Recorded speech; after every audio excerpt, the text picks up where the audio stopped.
حضرت جابر رضی اللہ عنہ سے روایت ہے کہ حضرت محمد صلی اللہ علیہ وسلم نے فرمایا، بندے اور کفر کے درمیان فرق صرف نماز چھوڑنے کا ہے۔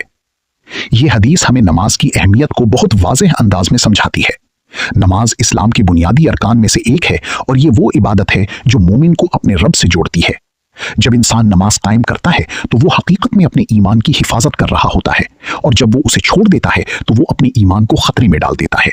اسی لیے نبی کریم صلی اللہ علیہ وسلم نے نماز کو ایمان اور کفر کے درمیان حد فاصل قرار دیا ہے۔ ایک اور حدیث میں آتا ہے کہ حضرت محمد صلی اللہ علیہ وسلم نے فرمایا، قیامت کے دن سب سے پہلے بندے سے نماز کا حساب لیا جائے گا۔ اگر نماز درست ہوئی تو باقی اعمال بھی درست ہوں گے، اور اگر نماز خراب ہوئی تو باقی اعمال بھی خراب ہو جائیں گے۔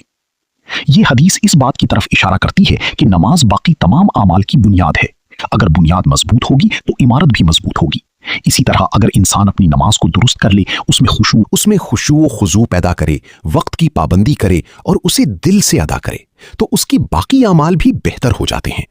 نماز انسان کو برائیوں اور بے حیائی سے روکتی ہے۔ جب بندہ دن میں 5 مرتبہ اللہ کے حضور کھڑا ہوتا ہے تو اس کے دل میں اللہ کا خوف اور محبت پیدا ہوتی ہے۔ وہ گناہوں سے بچنے کی کوشش کرتا ہے اور اپنی زندگی کو بہتر بنانے کی طرف مائل ہوتا ہے۔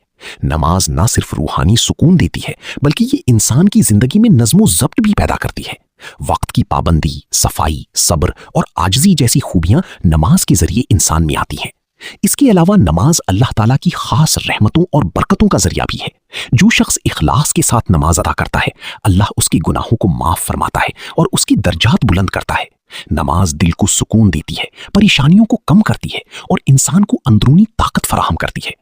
لہٰذا ہر مسلمان کو چاہیے کہ وہ نماز کی پابندی کرے، اسے کبھی نہ چھوڑے اور پوری توجہ اور عاجزی کے ساتھ ادا کرے۔